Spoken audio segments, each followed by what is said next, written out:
In February of 2011, peaceful protests broke out against the Syrian government, calling for reform towards a more representative government.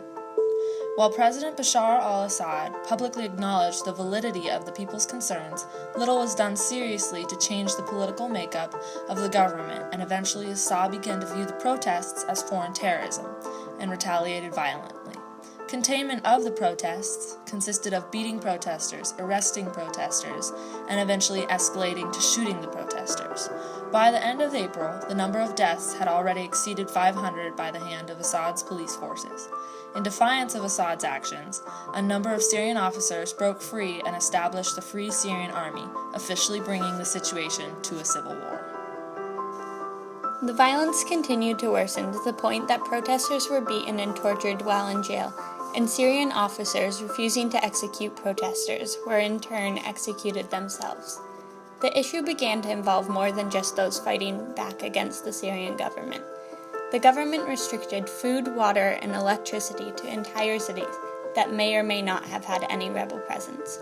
Whole cities and neighborhoods were attacked with artillery rounds, barrel bombs filled with shrapnel, and invaded with tanks and armored vehicles to subdue the smallest of rebel presences, creating an extremely large amount of civilian casualties.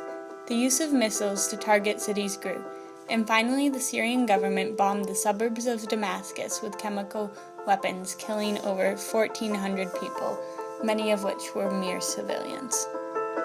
The violence that is escalating throughout Syria has created the largest refugee crisis since World War II, approximately 12 million people fleeing their homes and 7.6 million people fleeing Syria altogether.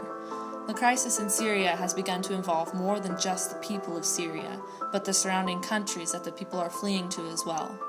Not only may there not be economic stability to maintain thousands of additional people, but there also may not be enough space to host these refugees, and the longer the crisis in Syria continues, the larger this problem gets.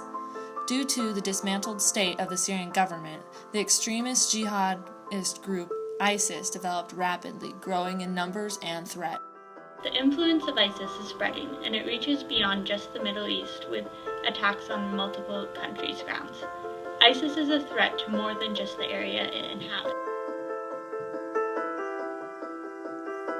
Presidential statements concerning the Middle East and its foreign policy as it relates to the United States has been a call for the opposition of the use of violence and repression against the people of the region.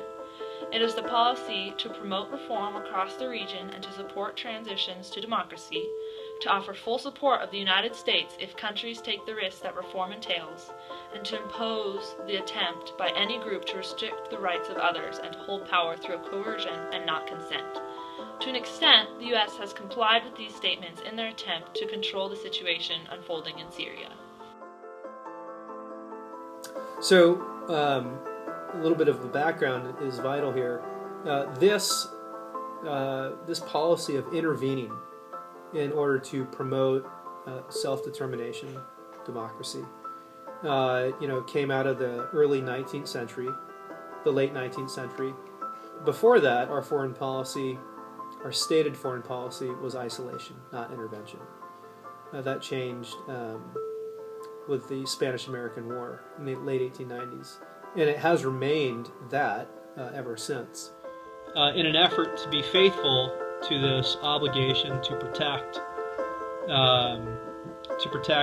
the rebels against what appears to be a very oppressive Syrian state and its partners Hezbollah and ISIS, the president has issued an executive order to send special operation troops to northern Syria. These special ops are really important as a magnifying force. In other words, they add leverage to the Free Syrian Army. In other words, they'll give them what seems to be the best types of strategies, the best types of ways to encounter and ultimately defeat ISIS. Beyond monetary support, the U.S. has put economic sanctions restricting the trade relations with Syria, mainly impacting oil transactions and profit from that area. This greatly impacted the economy of Syria, but not so much President Assad as it has the general population that has been required to pick up the slack through government taxation, making this a less effective diplomatic tool than initially desired. aid that was sent directly to the Free Syrian Army was food and medical supplies. The majority of contributions made towards Syria have been in regards to the issue with ISIS and not necessarily related to the resolution of the Syrian civil war. For example, airstrikes have targeted known ISIS locations. Troops being trained were primarily for the combat of ISIS, and the funding was used for humanitarian needs created by the conflict of the Syrian war as well as the ISIS conflict. The U.S. has provided approximately $1 billion a year since 2012, but the funds have not been used for combative purposes in Syria, but for humanitarian needs generated by the conflict.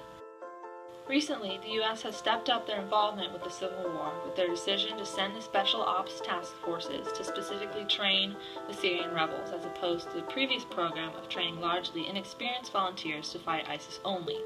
The U.S. has also recently supplied the Free Syrian Army with weapons that had a dramatic impact on the progress of the Free Syrian Army against Assad.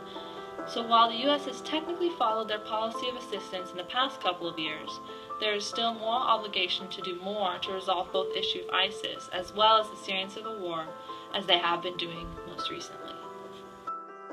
And that's one of the big questions, is if we have obligated ourselves to fight ISIS now in northern Syria, what do we mean by fight?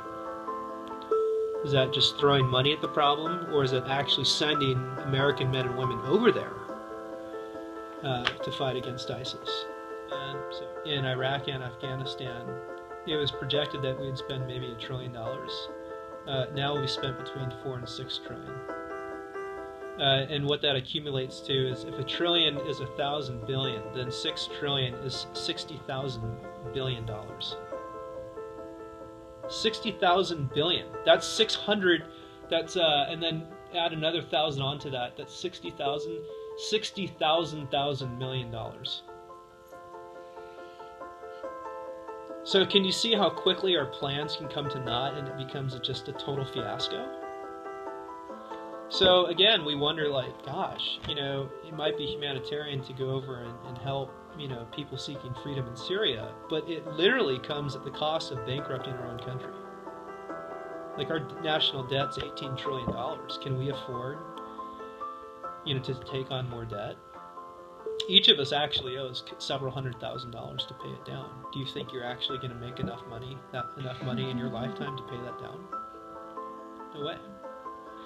But we also have to recognize that this is a humanitarian crisis. 250,000 people killed, 7 million people displaced, evidence of chemical weapons being used, evidence of systematic ethnic cleansing of Christians, of Kurds, of just various ethnic groups.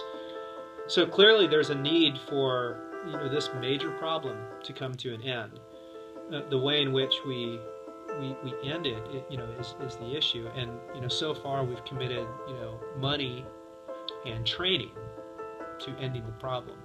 Another way that I think we need to consider ending it is by revamping our immigration policy, because the United States, as per the President and Congress's decision, can allow up to 70,000 political refugees into our country per year. But that number can change. And so unless we're willing to revise that number and take a large portion of that 7 million displaced population figure, I don't see how we're really addressing this humanitarian crisis in all the ways. Even then, I really wonder to what extent we will be successful, because it's more than an army. It's an idea. Mm-hmm. And is it possible to crush an idea informed with religious zeal by blasting it to pieces? You can't kill an idea with guns.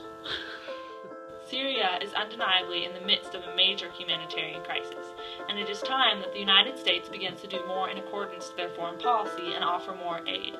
While the number of Syrian refugees that can be taken in is 30,000 of America's annual quota of 70,000, more must be done. In regards to the refugee crisis, America could either increase the quota to allow more refugees into our nation, or money, supplies, and other forms of practical aid could be sent to nations such as Germany that are allowing unrestrained amounts of refugees into their nation. However, the dualistic crisis, including both the civil war and the manifestation of ISIS in the northern region of the state, demands more aid for the situation, and not just humanitarian aid. This is not to discount the importance of the aid already sent, but humanitarian aid is not going to solve this entire problem. Continuing to send special ops troops to train the Free Syrian Army and aid them is essential. The sooner that the Syrian government can resolve this issue and rebuild their country, the sooner their internal defense can defend against ISIS's influence in the northern region of their country. While intervening might be costly, we have entered countries before due to a possible international threat, and as ISIS is a massive threat internationally, the U.S. must do what we can to attempt to thwart the spread of this idea and the devastation that it leaves in its wake.